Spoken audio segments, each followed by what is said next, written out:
Parem de pé quando as aves descem dos poleiros.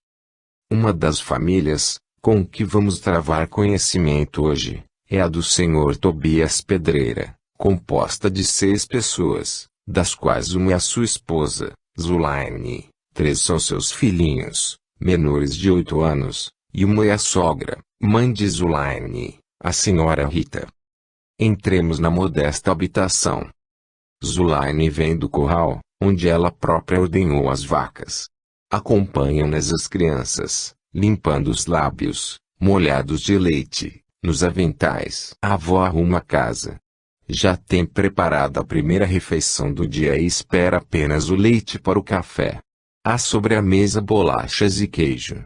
Fervido o leite, sentam-se e iniciam a refeição matinal. Hoje devo ir à capital para levar os queijos, Zulaine, disse o marido. E não levas as minhas rendas, para colocar no armarinho? Sim, arruma tudo com os preços direitinho. Farei tudo bem. Estou juntando este dinheirinho para comprar meu vestido do Natal, que este ano quero azul. Eu comprarei a roupinha dos netos, disse a avó. Com a venda dos perus tenho conseguido economizar algum dinheiro. Darei também os sapatinhos. Não, mamãe. A senhora não pode dar tudo. Precisa também comprar para si um vestido novo. Ah! Isso é que não, atalhou Tobias, o vestido do-lhe. Mãe e filha correram abraçar o bom rapaz, que realmente era dono de um belo coração.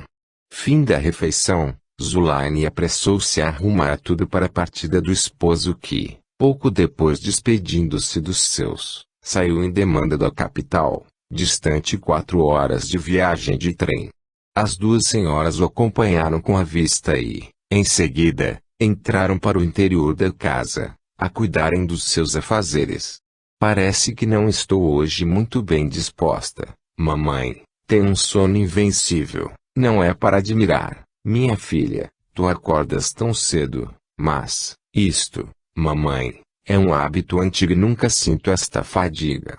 O melhor é obedecer ao chamado do corpo, Zulaine. Vai descansar um pouquito. Então, mamãe, a senhora olha as crianças um pouco, sim. Já se vê, minha filha. Vai deitar-te um pouco. Zulaine recolheu-se ao seu quarto e atirou-se sobre a cama, adormecendo imediatamente. Eram então 10 horas da manhã. A senhora Rita foi cuidar do almoço, tendo sob as suas vistas as 3 crianças a brincarem no terreiro. Tendo tudo pronto e arrumadinho, 1 hora depois, tratou de dar almoço aos netos, almoçou também e foi continuar as suas rendas de almofada, habilmente trabalhadas.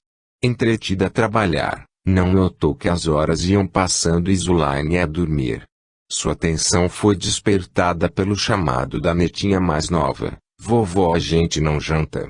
Eu estou com fome. Jantar, meu bem? Que horas são estas, então? E foi ao relógio. De fato já passava da hora do jantar. Eram quase 6. Foi ao quarto da filha. Zulaine, atirada de costas sobre o leito, dormia profundamente. Vou primeiro dar o jantar dos pequenos, pensou. Rita, para que não se aborreça quando acordar, vendo que ainda não jantaram. Estou velha, entretenho-me a trabalhar e esqueço-me de comer. O que vale é que o estômago das crianças não esquece. Depressa deu o jantar dos netinhos e tratou de acordar a filha.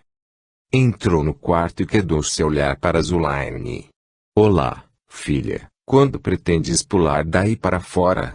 Desta forma não vais ter sono à noite. Disse ela a rir. Zulaine virou o corpo no leito, espreguiçou-se. A velha senhora continuou, anda daí, minha filha. Já passam de 6 horas. Dormes desde as 10. Zulaine abriu os olhos, olhou em derredor de si, fixando em seguida a vista em sua mãe, que estremeceu ante a expressão do seu olhar. Zulaine, que tens tu? Estás doente, minha filha? A moça sentou-se no leito e, lentamente, medindo as sílabas do seu nome, falou, Zulaine? Quem é aqui, Zulaine? Meu Deus, minha filha, que tens tu? Bradou Rita angustiada. Zulaine, Que olhar é este?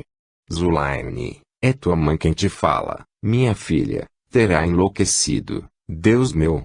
Zulaine, puxando uma almofada e nela se recostando, assumiu uma atitude toda estranha e assim falou calmamente a sua mãe: minha senhora, não se aflija, a senhora elabora em um engano deplorável, eu não sou a pessoa quem procura, talvez alguma semelhança encontre no meu físico com essa pessoa. Olhe, deixe-me abrir a janela e a claridade do dia verificará o seu engano. Zulaine, erguendo-se do leito, olhou em volta de si, estranhando evidentemente o que a rodeava. Que sapatos são estes? O que fizeram dos meus? Procurou o tímpano, na intenção de chamar algum criado e, não encontrando-o, o seu olhar denunciou surpresa. Examinou o quarto todo, mostrando na expressão da fisionomia uma admiração imensa. Suas vestes, os raros móveis do aposento, tudo estranhou. Olhou para um velho espelho dependurado à parede e abriu desmesuradamente os olhos ante a imagem que nele se desenhava. Redobrou ainda mais o seu pasmo, quando as três crianças, penetrando no quarto de carreira, atiraram-se ao seu colo, gritando cada uma: cheguei primeiro, mamãe. Fui eu, mamãe. Zulaine olhou-os estarrecido e voltando-se para a velha mãe, disse com voz alterada: minha senhora, isto é demais, acabemos com esta pilhéria. Zulaine, minha filha, não conheces os teus filhos? Minha senhora, eu sou uma mulher solteira, não me ofenda, eu não tenho filhos. O que significa tudo isto?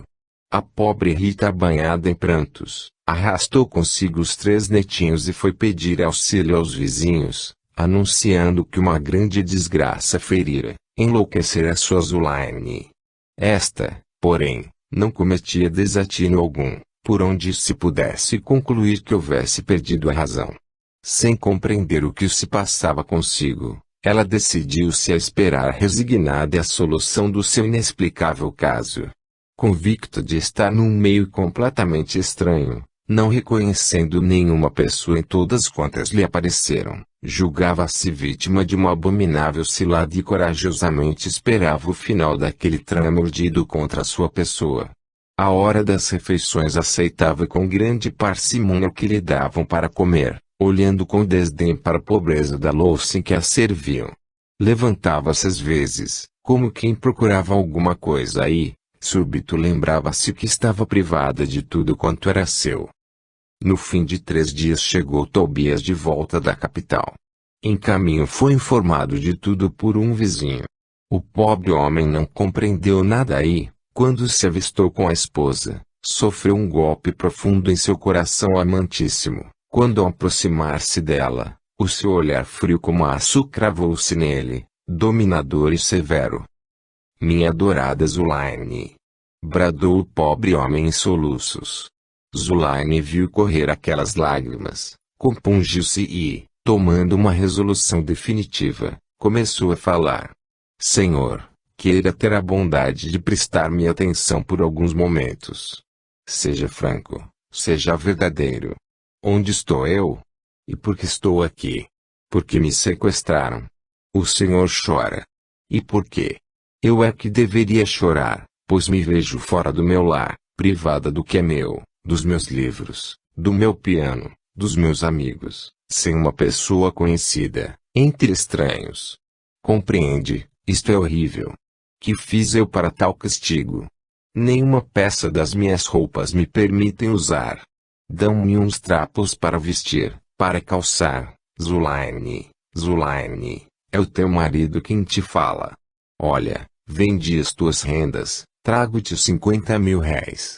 Zulaine, ao ouvir a palavra marido, corou como uma rosa magoada, repeliu o insulto. Senhor, falo-lhe com a polidez de uma moça educada, a quem o natural melindre não permite ouvir as suas grosseiras insinuações.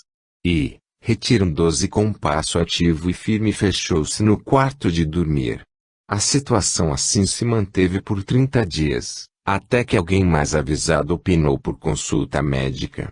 Tobias foi à capital e expôs a sua desventura a um célebre especialista de moléstias mentais, o Dr. X, julgando o caso interessantíssimo. A sumidade médica acompanhou o pobre Tobias à aldeia, onde a velha mãe de Zulaine contou minuciosamente como principiara a doença da filha.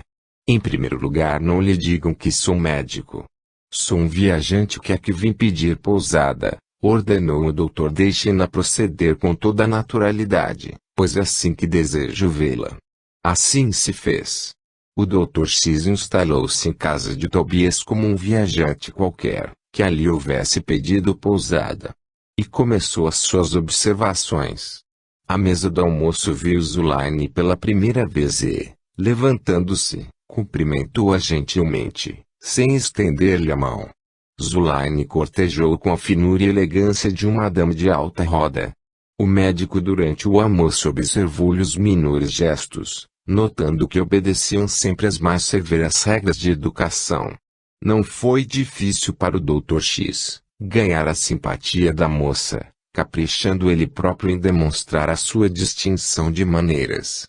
Em 2 dias havia conseguido conquistar a confiança de Zulaine, que acedeu a dar um pequeno passeio ao pomar da sua residência e, no decorrer dessa primeira conversação, encontrou oportunidade para dizer que era filho de um nobre. Estou aqui de passagem, disse ele, volto para minha terra em poucos dias. E a senhora pretende demorar-se muito na aldeia? Eu não sei onde estou, nem sei como aqui vim parar. Recolhi-me aos meus aposentos, no palácio do meu pai, o Duque de X, e despertei nesta casa. O que se passou ignoro. No começo inquietei-me bastante com isso, mas refletindo, vejo que as providências dadas pelo próprio rei não se farão esperar. Meu pai é par do reino. Esta gente pagará caro a sua audácia. O médico, no desempenho do papel que se impusera, portou-se admiravelmente, indignando-se com o procedimento desse alguém incógnito que conceberou ignóbil o plano e prometeu agir no sentido de libertar a duquesinha. Zulaine mostrou-se satisfeita. O Dr. X, julgando-se seguro no seu diagnóstico sobre o estado mental de Zulaine, teve com o esposo uma conferência secreta, em ponto afastado da casa, para não despertar suspeitas, combinando com ele o seguinte plano: quando estivesse ela adormecida, ser-lhe-ia concedida a permissão de penetrar em seu quarto, acompanhado de Tobias, para iniciar o tratamento que, afirmava com segurança, daria completo e satisfatório resultado. Assim, à 1h da noite, entraram os dois no aposento, onde, reclinada em almofadas, dormia Zulaine. Tobias manteve-se em silêncio, obedecendo atento ao menor sinal do médico. Este, aproximando-se da moça, estendeu ao alto sobre ela os braços e permaneceu assim alguns minutos, lançando sobre todo o seu corpo qualquer coisa invisível que Tobias não soube compreender. Fluidos magnéticos. Em seguida, em voz alta assim falou: ordeno, em nome de Deus, ao espírito que outrora habitou o corpo da duquesa de X, que tome posse completa do aparelho que hoje lhe pertence, o corpo físico de Zulaine, esposa de Tobias Pedreira, esquecendo, por inútil no presente, a encarnação que teve na Terra como filha do Duque X, para dessa encarnação só se recordar quando no espaço, após a desencarnação final da vida material presente. Ordeno ainda, que desperte de posse de seu corpo atual, pela manhã de hoje, a hora habitual em que como Zulaine acorda, seguindo inteiramente os hábitos normais da sua vida presente. O médico permaneceu em silêncio alguns momentos com os braços estendidos, retirando-se em seguida depois de ordenar a Tobias que fosse repousar, como de costume fazia, antes dos fatos anormais que sucederam. Passarei esta noite em casa de qualquer amigo vosso e partirei amanhã para a capital. Ninguém, à exceção das crianças, conseguiu conciliar o sono esta noite em casa de Tobias, na expectativa do despertar de Zulaine. Efetivamente, à hora habitual ela abriu os olhos e, como se nada houvesse acontecido, ergueu-se do leito, correu ao quarto dos filhos, Olhou-os com ternura, tomou a benção à velha mãe, voltou ao quarto e, sacudindo o braço do esposo, disse a rir: ficas aí hoje, meu velho. Não vais ao curral. Anda daí, que eu vou na frente. Tobias apressou-se em segui-la, quase louco de alegria, a rir e a chorar ao mesmo tempo. E a vida de Zulaine entrou em sua normalidade. O Dr. X registrou em seus apontamentos este caso curioso, para futuramente dele se ocupar no livro em preparo, Estudos Experimentais sobre as Camadas Profundas do Ser Consciente. O ilustrado clínico está a escrever em seu gabinete de trabalho. Leamos, indiscretamente embora, por cima do seu ombro que a caneta a tinta escreve sobre o papel. Dos recessos profundos da alma de Zulaine surgiu, depois de um sono prolongado, mórbido sem dúvida, a personalidade da Duquesinha de X, entidade outrora animada pelo seu espírito. E o espetáculo dessa vida passada desenrolou-se em seu cérebro com precisão exata, exercendo sobre a matéria corporal uma ação preponderante, dominadora. De forma que, a Duquesinha de X, vontade enérgica e inflexível, facilmente anulou Zulaine, criatura dócil, de vontade flexível, facilmente maleável. Foi necessária a intervenção de uma vontade mais forte e melhor orientada, que, apelando para o grande reservatório do infinito, aurisse de lá os recursos necessários para pôr um termo a essa demonstração espontânea de regressão da memória. Luiz. Não há justiça no mundo, nem em parte alguma do universo. Assim monologava uma criatura humana, convulsionada pelo tremor intenso que produz a febre do desespero. Seu coração ulcerado pelo sofrimento sentia o baquear da última esperança, a que se agarrara como uma âncora de salvação. A sua vida material tinha sido até aquele momento uma luta sem remissão, um incessante desmoronar de planos, de tentativas de boas obras, perda de afeições, o fracassar de ilusões carinhosamente alimentadas. A felicidade nunca lhe sorrira. Chamava-se Luiz. Sua mãe falecera logo após o ter dado a vida neste mundo. Fora criado por seus avós, paupérrimos, até 7 anos, quando seu pai, casando em segundas núpcias, o arrancou ao seu primeiro lar. Não foi feliz com essa segunda mãe. Batia-lhe. Maltratava-o. Os maus tratos criaram nele um caráter desconfiado, concentrando em si próprio todas as suas dores, que não encontravam eco em nenhum outro coração. Ele tinha, entretanto, uma ternura infinita dentro da alma, que não se expandia porque ninguém adivinhava sequer. Uma companheira de escola fez-lhe uma vez uma acusação terrível, que deu lugar a injusta suspeita sobre o seu caráter. Foi apontado como roubador de lápis e canetas da escola. Castigado brutalmente. E, no entanto, estava inocente. Daí em diante ficou mal visto de todos os colegas e professores. Mais tarde, em Rapaz, foi trabalhar numa modesta venda. Infortunadamente desapareceu da gaveta férrea de um dia. Sobre ele caíram as suspeitas. Era assim desde criança, um gatuno. Prenderam-no. Sofreu castigo imerecido 18 meses. Buscou trabalhou quando saiu da prisão. Dificílimo. Lutou, já então sem pai, que havia falecido subitamente 4 meses antes da sua liberdade. Entrou para copeiro de uma casa de pensão, depois de ter passado até fome, sem trabalho. Essa casa foi assaltada por um bando de indivíduos malfeitores, que assassinaram o seu proprietário para o roubarem. Perseguidos pelas autoridades, conseguiram escapar-se, pesando sobre ele, inocente, a acusação de haver dado fuga aos salteadores como cúmplice. Preso, interrogado, encontrou-se face a face com o seu antigo condiscípulo, aquele que lhe fizera a acusação de roubador dos acessórios da escola, então delegado de polícia. Reconheceram-se, o que lhe valeu a amargura desta injúria. És então incorrigível, hein?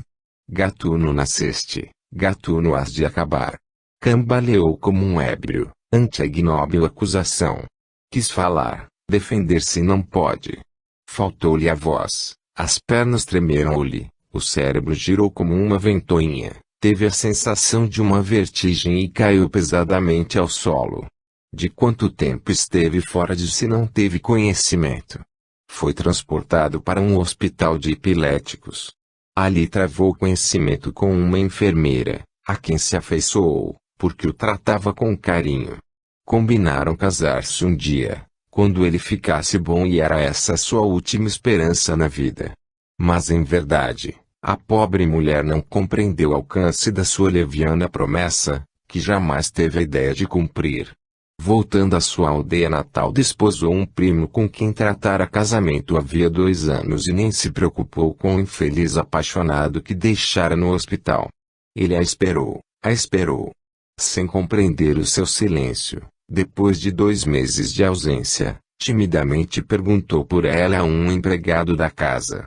A resposta foi uma estrepitosa gargalhada do interpelado, com quem então estavas mesmo apaixonado pela Felicia? Pois olha, meu caro, deixa-te de tolices, ela está em plena lua de mel na sua terra. Não ouviu mais nada. O ataque, que não lhe repetira havia 6 meses, voltou formidável. Dando um grito rouco, caiu rijo no chão. Mordeu a língua, espumou sangue, teve convulsões horríveis. Após o sono que se segue a esse estado convulsivo, recobrou os sentidos e recordou-se de tudo. E refletiu, sem motivo justificável, era vítima do seu atroz destino. Nenhum remorso, por pequeno que fosse, lhe flagelava a consciência. Seus pensamentos tinham sido sempre nobres e elevados. Nunca praticara nenhum mal. E sempre sobre ele o açoite do destino a ver gastar alma e corpo. Pois bem, desde que para ele não havia esperança, puria um termo a esse sofrimento injusto. Quem não faz mal aos outros não deve padecer as torturas inomináveis que eu padeço desde que nasci. E resolveu. Seria no banheiro. Um cadarço atado ao pescoço e pronto. Estaria tudo acabado. E para lá se encaminhou, depois de experimentar se era forte bastante o cordão do seu pijama. Para lá chegar, tinha que atravessar um grande corredor, uma área, e depois um outro pequeno corredor. Encontrou o vigia que, vendo calmo, deixou passar, supondo natural a sua intenção. Era meia-noite. Passou o primeiro corredor. Passou a área. Ao entrar no segundo corredor, porém, estacou estarrecido. Limpou com as costas da mão os olhos. Que via? No fundo do corredor projetava-se a figura de um homem. Em passo vacilante, violentamente empurrado por malfeitores, carregava aos ombros uma enorme e pesadíssima cruz. O sangue corria-lhe da fronte, onde uma coroa de espinhos cravara os seus agudos acúleos. A respiração ofegante parecia prestes a anunciar o último alento.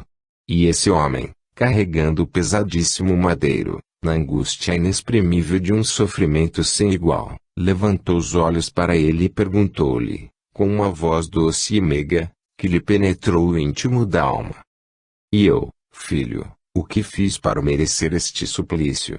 Volta, toma a tua cruz segue-me. A visão desapareceu. Luís ajoelhou-se ante aquele quadro fluídico, que a misericórdia divina pusera em frente ao seu olhar, no momento em que a tentação do primeiro crime lhe assaltara o cérebro doente. Teve a percepção exata da sua alta significação e, quando se ergueu, tinha o coração inundado de alentadora esperança. Uma placidez serena se espelhava no seu semblante e sua alma assim orava, agrilhoado à dor: embora, Jesus, mas que eu viva para o teu amor. Margarida. Quanto mais intensa é a vida espiritual, tanto maior é o seu predomínio sobre a matéria. Quanto mais perde o espírito em vibrações de ordem inferior, tanto mais aptidão adquire para a penetração das sensações superiores. Quem nunca abriu a sua alma às influências caridosas do espaço, não pode compreender as irradiações de amor do infinito. É difícil fazer entender aos homens essas sensações, que eles não conhecem, porque fecham suas almas hermeticamente nas paredes da matéria, sem deixar sequer uma fresta por onde possa entrar um pouquinho da claridade de cima. Todos nós estamos sujeitos à luta intensa pela vida do corpo, cuja manutenção é atualmente tão custosa, enquanto que o alimento do espírito não custa dinheiro. Quem considera o fim grandioso da vida, encontra a felicidade em elevar-se, pelo espírito, além das sombras crepusculares deste mundo, à procura dos fluidos suaves e afetuosos que, envolvendo o nosso espírito, lhe retemperam a energia, preparando-o para o regresso à verdadeira vida. Como é bom, numa concentração tranquila, buscar essa comunhão abençoada com os espíritos puros. Saboreamos assim um pouco dessa santa alegria, que um dia fará a nossa felicidade eterna. Em Natal, há um rebuliço desusado na cidade, cujo aspecto é de festa no interior das famílias. O pregador J., pastor da pequena e seleta congregação evangélica, dá os últimos retoques no seu sermão do meio-dia. Ele quer apresentar ao seu rebanho um discurso digno da data que se celebra. Para esse fim lê, rabisca, corrige, modifica expressões, estuda a tonalidade da voz, calculando a emoção dos ouvintes, ordinariamente comovidos, eletrizados, pelo arroubo da sua palavra eloquente e persuasiva. Finalmente, depois de ler e reler a peça oratória que dali a poucas horas faria o entusiasmo do seu povo, ele deseja experimentar sobre alguém o efeito das suas palavras caprichosamente escritas e melhor estudadas. Chama a esposa, que prontamente atende. Luísa, quero que ouças o meu sermão, a ver como te impressiona. E ela: ora, meu querido, tenho os minutos contados. Estou a cuidar do almoço, tenho que preparar as crianças, arrumar a louça, vestir-me. E depois, se eu ouço o teu sermão aqui, que graça posso achar nele lá? Pois bem, querida. No entanto, se pudesses ouvir ao menos esse trechozinho. E lê. Transportemo-nos, numa ascensão ardente, a deliciosa paz que reina no Olimpo. Passemos através das brumas, que envolvem a terra que habitamos, e vamos assistir à festa que se realiza hoje nos arcanos celestes, pela data natalícia do Divino Mestre. Tomemos parte nessa alegria celeste, cantemos com os anjos glória ao Cordeiro de Deus, tenhamos comunhão com Jesus. Está muito bonito, meu querido, vai ser de um efeito maravilhoso. Ah! Se nós pudéssemos de fato fazer em pensamento essa bela visita a Jesus. Mas é do nosso dever crer que um dia seremos de fato com ele no paraíso. E Luísa lá se foi para o interior da casa a cuidar das suas obrigações domésticas. O reverendo continuou a retocar o seu sermão e a hora aprazada, juntamente com a digna e bondosa esposa e seus 4 lindos e interessantes filhinhos, encaminhou-se para a pequena capela, repleta de fiéis, artisticamente adornada de rosas de diversos matizes. Não muito distante da pequena igreja, em uma pobre casinha retirada mora a mestra Margarida. Em sua mocidade dedicara-se a ensinar crianças a ler, escrever e contar. Também ela, coitada, pouco mais sabia. Trabalhara muito, por pouco dinheiro e agora, doente, sem recursos, vivia do que sobrava da mesa dos abastados da localidade.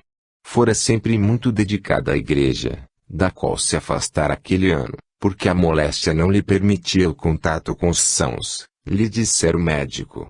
Mas o passar sem ver as crianças, os amigos, a igreja, nunca lhe custara mais do que nesse dia, dia de Natal.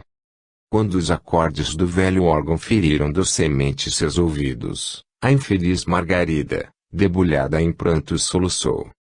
Jesus, que tristeza na minha alma por não poder festejar o teu Natal. E atirou-se sobre o leito de ferro, que uns trapos velhos, apenas, serviam de colchão, a chorar desconsoladamente. Assim ficou a desventurada Margarida, mergulhada em sua profunda mágoa, sem ter conta do tempo que passava. Súbito, a melodia do órgão tornou-se mais próxima. Os cânticos se aproximavam. Uma luz prateada envolvia o seu humilde leito e em breve todo o mísero quarto era tomado por essa luz diáfana, que tinha tons roxo-violeta, de uma beleza maravilhosa.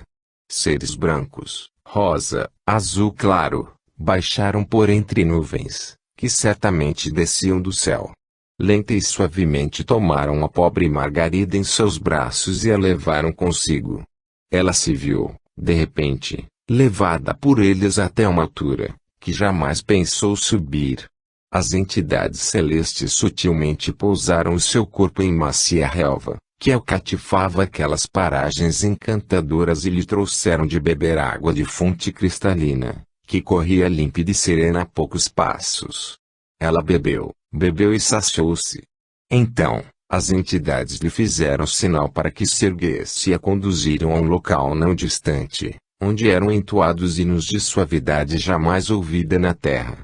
Festejava-se o Natal de Jesus.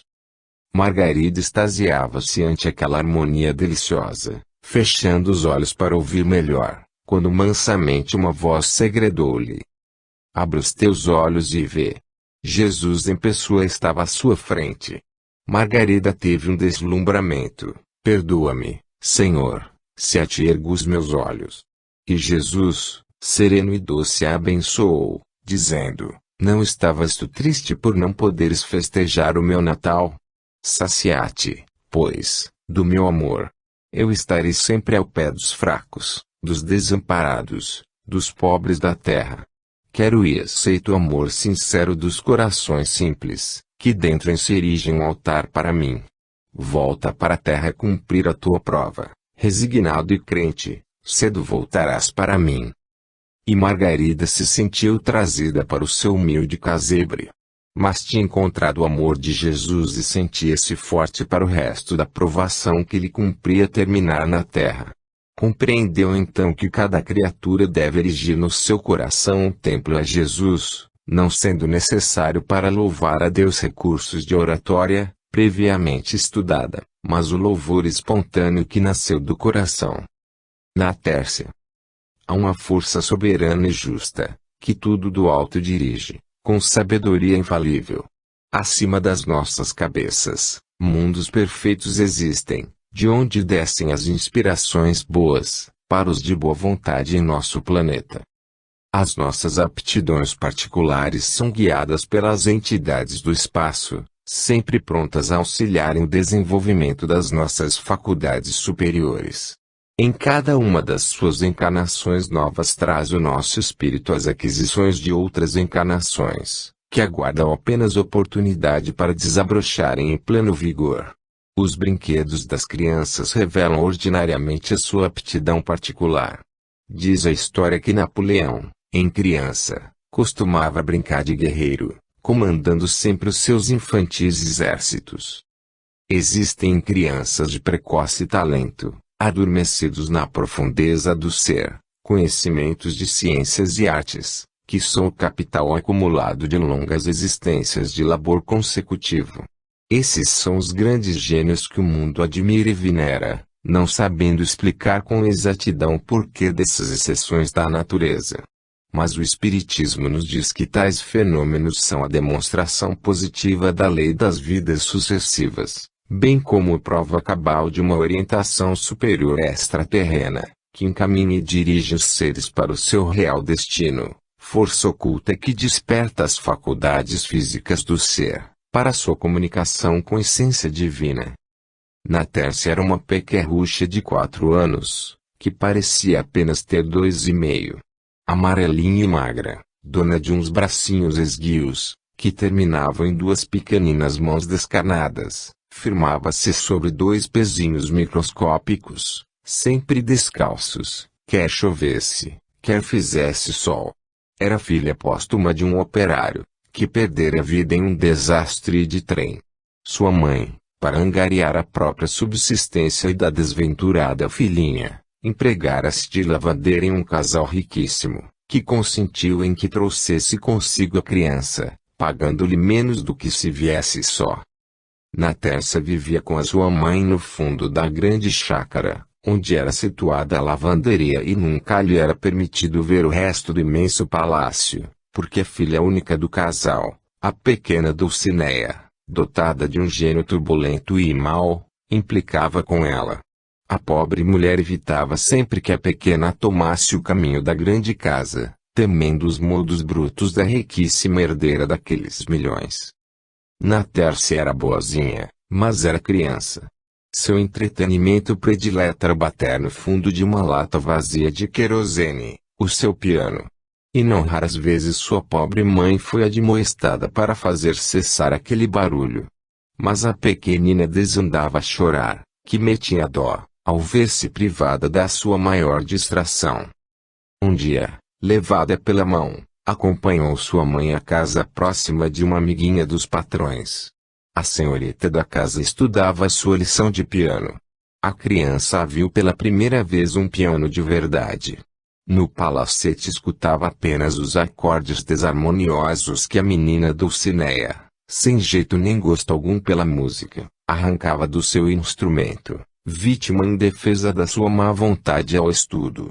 E agora Natércia tinha diante dos olhos, ainda mais rasgados pela expressão de admiração que a empolgava, ao objeto dos seus sonhos, um piano. Mirava os dedos da mocinha, que corriam céleres sobre o teclado desferindo harmonias, que enchiam a sua alma de uma sensação até então desconhecida. E Natércia sentia seus impulsos de também tocar, e a certeza absoluta de fazer melhor ainda do que executante. Quando a senhorita terminou aquele estudo, a menina adiantou-se para o piano, decidida a tocar também, mas a mocinha a impediu docemente, dizendo numa risada franca e jovial: "Você não sabe, Natércia, sua mãozinha é muito pequena." E fechou o piano. A criancinha desatou num pranto convulsivo. Sua mãe, acariciando-a, tomou-a ao colo e levando-a para casa prometeu comprar-lhe um piano, também, quando fosse uma mocinha. Desde esse dia Natércia não pensou em mais nada. A sua pobre lata, abandonada a um canto, não sentiu mais a pressão dos seus minúsculos dedinhos. Ela suspirava desolada, com a saudade do piano da vizinha. Um dia, ao acordar, pela manhã, ela disse repentinamente à sua mãe: "Mamãe, o vovô está a dizer que eu sei tocar piano." "Que vovô, minha filhinha?" "Aquele ali, mamãe, ali, olha." E apontava o canto do quarto. A mãe, nada vendo, assustou-se, temendo que a pequena estivesse febril, e correu a ver o calor do seu corpinho. Nada de anormal. Riu-se, mas não compreendeu o fato e nem ligou importância. Mas, uma semana seguida, todas as manhãs a criança repetia a mesma frase. E a mãe principiou a orar, temendo as artes diabólicas de Satanás. Aproximou-se o aniversário de Dulcinea. Um reboliço geral em todo o palácio. Foi chamado o afinador de pianos. E para que pudesse trabalhar à vontade, deixaram-no só naquele lado do palácio. A pequena Natércia adormecera e sua mãe teve necessidade de sair, a mandado da patroa. Ela ficou só, deitadinha na esteira. Súbito, uma voz lhe chegou aos ouvidos, macia e doce: "Natércia, vai agora tocar." A pequerrucha levantou-se. Correu em direitura ao palácio. O afinador fora almoçar. O grande salão estava vazio e o piano sem guarda. Foi obra de um segundo abrir o instrumento, trepar a cadeirinha e entrar em ação. O magnífico Bechstein criou a alma, sob os pequeninos dedos da iluminada criança. Natércia improvisava uma área dulcíssima, cheia de suavidade, rica de harmonias, com uma execução impecável, digna dos grandes maestros. As suas pequeninas mãos pareciam donas dos segredos técnicos do precioso instrumento. A sua interpretação era uma verdadeira apoteose do pensamento divino, que transparecia no fulgor que lhe iluminava o olhar, na expressão da fisionomia, que revelava um quê de sobrenatural. Atraído pelas vozes magníficas do esplêndido Bechstein, vieram apressadamente todos os da casa, patrões, empregados, afinador e, finalmente, a mãe de Natércia. Estacaram todos à entrada da larga porta do salão, atônitos, sem palavra nos lábios.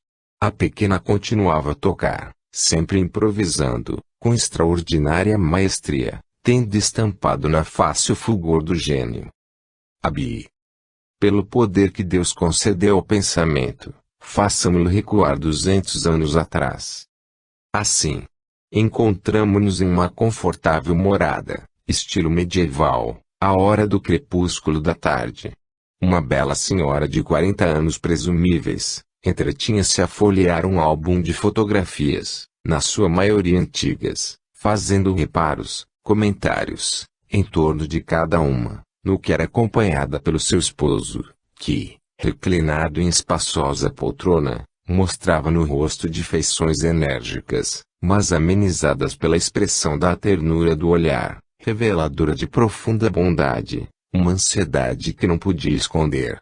A uma parada da esposa, que, por sua vez olhando para a entrada do grande jardim, igualmente demonstrou na expressão do olhar ansiedade igual à sua, ele interrogou, e Abi?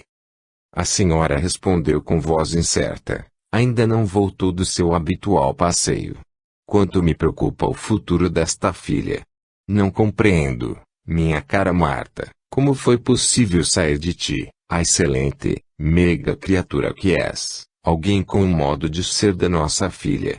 Que orgulho feroz, que ambições injustas, que altivez sem caridade. O que lhe reservará o futuro, se dia a dia, cada vez se acentuam mais as imperfeições do seu incorrigível caráter, Deus meu, Licurgo, esperemos o melhor. A nossa Bia é de certo orgulhosa, altiva, mas eu não perco a esperança de que se corrija quando tiver mais idade. Ela tem apenas 19 anos. Olha, muito vai concorrer para essa melhora o seu recente noivado. Edmundo é um rapaz belo e bom. O seu exemplo, o seu amor, modificarão o gênio de Abi, tu verás. Não o creio. Antevejo um futuro sombrio e só vejo obrolhos onde tu, pela tua natural bondade, profetizas flores. Mas, calemo-nos. Eis aí vem Edmundo. Efetivamente, um guapo mancebo de 22 anos de idade, esbelto, ágil, em traje de montaria entrava à grade do portão, depois de haver passado as rédeas do seu cavalo negro ao criado, que se apressou a servi-lo. Ora vivam, meus queridos futuros sogros. Como passam de saúde? Disse o gentil mancebo abraçando e osculando respeitosamente Marta e Licurgo.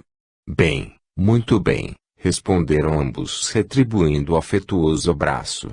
Mas, onde está minha gentil e linda noiva? Marta ia gaguejando uma resposta, quando as grades do portão abriram-se, para dar passagem a uma linda donzela, clara como arminho, loura como um raio de luz, cujos olhos de azul turquesa, sombreados por espessos cílios, ocultavam dificilmente a ira de que se achava possuída naquele momento.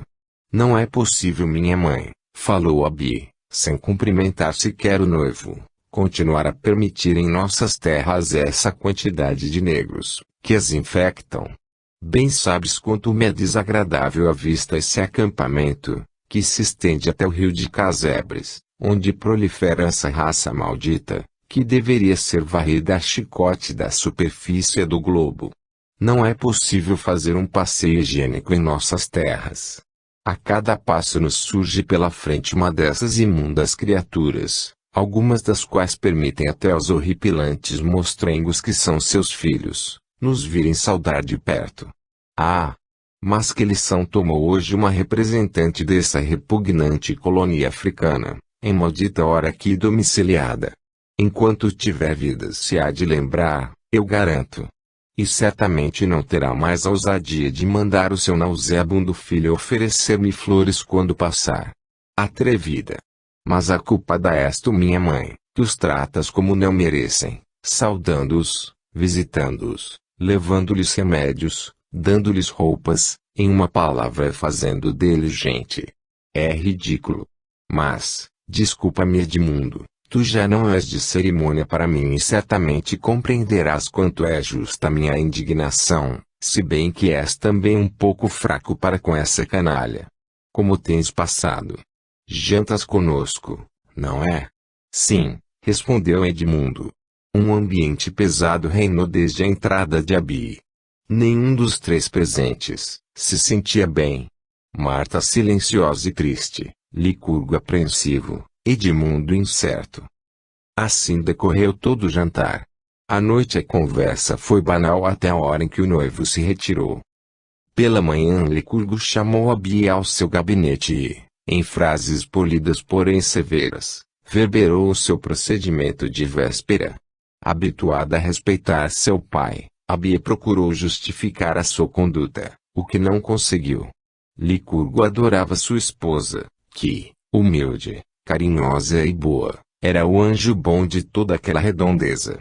E assim Marta foi vencedora, continuando os pobres pretos a viveram nas suas terras. Nem o exemplo edificante de sua mãe, nem a autoridade de seu pai, nem o amor de seu noivo, nada conseguiu modificar o gênio orgulhoso e ativo da linda moça. Assim continuou, até que chegou a época de ser marcada a data de seu casamento. Os pais de Edmundo, ricos fazendeiros do oeste, vieram para combinar com Licurgo e Marta os planos da auspiciosa festa. Reinava alegria. O consórcio foi marcado para a primavera. Daí a 2 meses. Uma manhã entretinham-se os futuros sogros no gabinete de Licurgo a escolher, num livro de amostras estrangeiras, decorações para a sala do bufete do dia nupcial, quando uma carruagem parou no portão da frente. Alguém desceu dessa carruagem e foi recebido com desusada alegria por Edmundo, que abraçava e beijava radioso a recém-chegada. E o belo mancebo chamava para o interior da casa. Mamãe, papai, venham cá depressa, é a Magda. A minha querida Magda. Que surpresa, meu Deus! Todos correram e Magda foi recebida entre carinhos pela família do noivo e por Marta que, pelo seu excelente coração, se sentiu atraída para aquela cena tocante. Quem era Magda? A preta velha que cuidara de Edmundo desde o seu primeiro dia de nascimento. Marta enterneceu-se, abraçando também carinhosa e sincera a velhinha, a qual atualmente vivia com seus filhos e netos distante da fazenda, mas, sabedora do próximo casamento do seu querido menino, viera para conhecer a noiva. A Bia estava no interior da casa e a sua atenção foi despertada por todo aquele movimento de exclamações alegres, gritos, palmas. E veio ver do que se tratava. Ao chegar ao limiar da sala, parou entre as 2 cortinas que formavam o reposteiro. E qual não foi o seu espanto, ao constatar que a pessoa assim tão calorosa e afetuosamente recebida era, nada mais, nada menos, que uma negra beiçuda, com a boca extremamente aberta, guarnecida de fortes e largos dentes, feliz, felicíssima, por ter naquele momento sentado nos seus joelhos, com os braços em volta do pescoço, Edmundo, seu querido menino. E a Bia estacou petrificada. Uma cólera surda e todo o seu orgulho revoltado, se estamparam em sua fisionomia. Dos lábios trêmulos saíam-lhe sons, como rugidos de fera. Mas, onde está a noiva do meu filho? Perguntava Madrigal. Quero vê-la, quero abraçá-la. Edmundo, desprendendo-se do seu abraço, ia correr para chamar a Bi, quando deparou com a sua figura entre a porta. Impossível de descrever a cena de então. A Bia com um gesto deteve Edmundo à distância. Marta, numa aflição horrível, compreendeu a tempestade que se desencadeava no peito de sua filha. Licurgo, de braços cruzados, tinha olhar fixo sobre a Bia, olhar que neste mundo era o único que conseguia diminuir, de alguma sorte, os ímpetos da revoltada moça. Edmundo, num sofrimento atroz, vacilava entre a noiva e a pobre preta, amor de sua infância.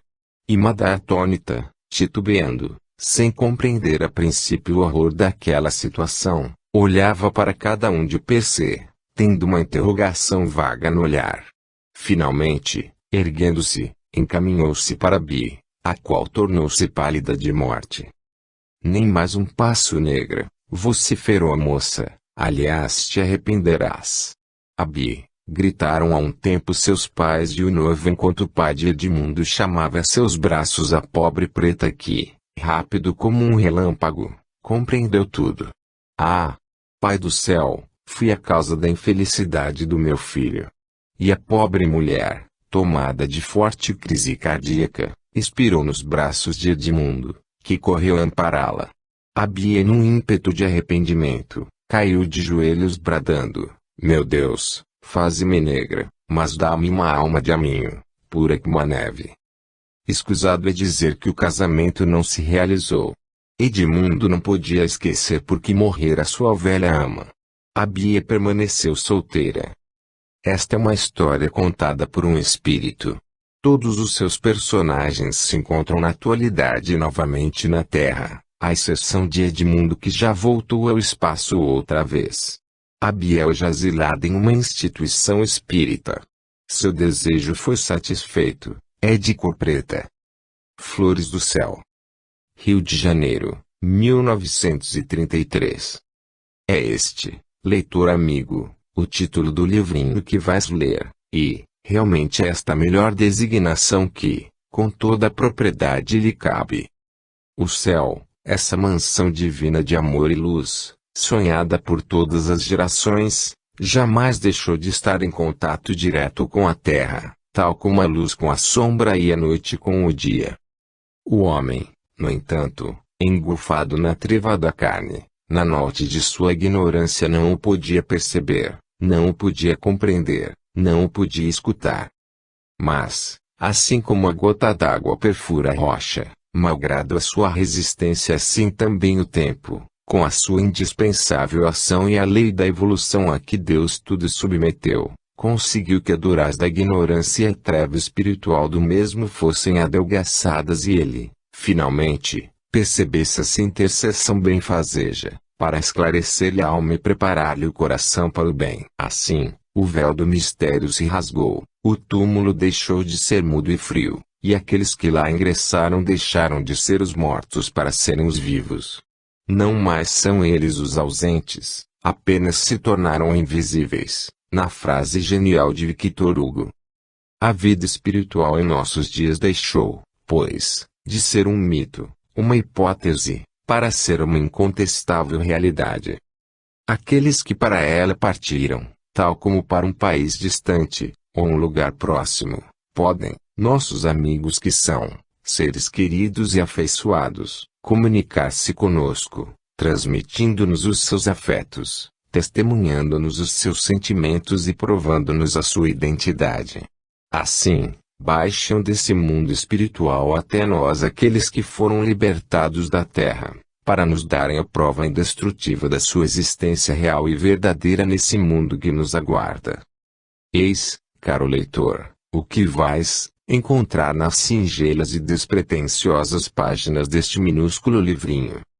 São elas bem a fotografia moral das almas que as ditaram, o espelho fiel de sua psicologia espiritual, o testemunho espontâneo da verdadeira condição em que se encontram aqueles que daqui partiram, como consequência natural e lógica da divina justiça que se cumpre e da excelsa sabedoria que se executa.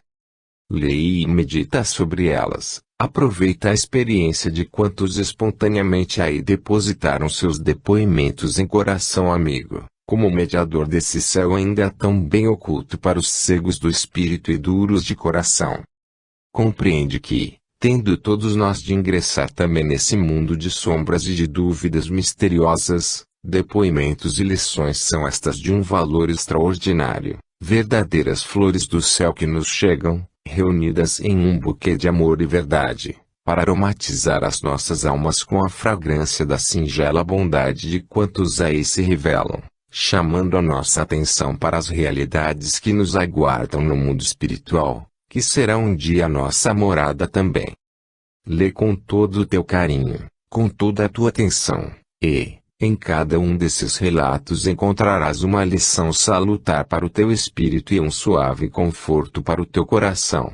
Lê, e, se ao voltar à sua última página houveres encontrado algo de proveitoso que edifique a tua alma de crente, impulsionando a prática da sublime virtude cristã, a caridade que eleva o ser, graduando aos olhos de Deus, estará plenamente satisfeita à vontade de Jesus e por bem empregados todos os esforços de quantos nelas colaboraram. Não foi outro o intuito dos seres amigos que as ditaram, senão o de concorrer, quanto possível, para o bem de seus irmãos que vivem ainda neste vale de lágrimas, neste paú de vícios e paixões, guiando-os e esclarecendo-os. Ao apresentá-las é ainda o mesmo desejo sincero que anima o coração do vosso irmão e amigo. Rio, abril, 1921. Ignácio Bittencourt. 1. Minha boa amiga, vai de certo ter uma surpresa quando ler a assinatura deste original. Recordo-me, no entretanto, muito perfeitamente da sua pessoa, da sua extrema bondade para comigo, da sua paciência com as minhas constantes travessuras. Veja se o seu pensamento corre para trás e chega até o tempo em que era professora interna do colégio americano na rua Itambi e na praia de Botafogo, antigos 118. Lá, entre as suas muitas alunas estava a gorduchinha, lembra-se? Eu e os meus 2 irmãozinhos. Então, vejo que a senhora recordou-se neste momento e abraçar-me-ia, se pudesse, com muito prazer. Sim, sou a sua Pandorita de outros tempos, a sua companheirinha inseparável e que tanto trabalho lhe deu. Sou muito feliz em poder falar-lhe hoje, graças à sua mediunidade. Deve à senhora, minha querida professora, os primeiros ensinamentos do amor de Deus, da ternura de Jesus para com as criancinhas, da caridade e amor que devemos ter uns para com outros. Escutei sempre com muito respeito e amor as que suas lições práticas dos Evangelhos de Cristo e acreditei firmemente na salvação pelo sacrifício de Jesus, de forma que eu tinha a certeza de, morrendo, ir para o seio de meu Senhor. Ah!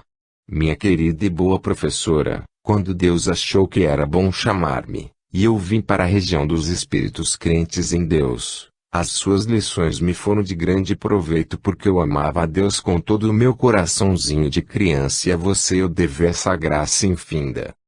Perturbei-me é certo, mas porque eu contava ir para Jesus diretamente. Em meu auxílio veio então luminoso e paternal guia, que eu na ocasião supus ser o divino Jesus, de quem a minha professora falava com tanto amor. Esse espírito luminoso, que eu soube depois ser o do meu próprio guia espiritual, o bem-aventurado Francisco de Assis, tomou-me consigo e pouco a pouco foi trazendo ao meu espírito o conhecimento das coisas que me era necessário conhecer. Desde então considero-me feliz, meu amor, e mais ainda, porque Deus, em sua alta justiça, concedeu à senhora o precioso dom de poder ouvir-me, coisa que para mim é um prazer enorme. Ao pé de mim estão muitos dos seus fiéis amiguinhos e amiguinhas, que oportunamente falaram também consigo. Não me quero retirar e sem procurar quanto possível deixar-lhe a impressão da minha presença, farei um esforço por assinalar com um beijo a sua fronte, que eu respeito e amo, de onde tão bons pensamentos partiram em favor dos pequeninos como eu. Se algum valor tem as preces de uma amiga sincera, rogo a Deus incessantemente pelo bem espiritual e temporal da minha querida mestra. A sua gorduchinha. Pandorita. 2. Como eu estou contente por poder vir também dar-lhe uma palavrinha. Estava ontem com a alunazinha que lhe falou, mas eu não a conhecia porque não andamos juntas no mesmo colégio. Fiquei muito amiguinha dela só por ver quanto ela lhe estima. Nós aqui não estamos paradas não, também estudamos, também temos ocupações segundo o grau das nossas aptidões.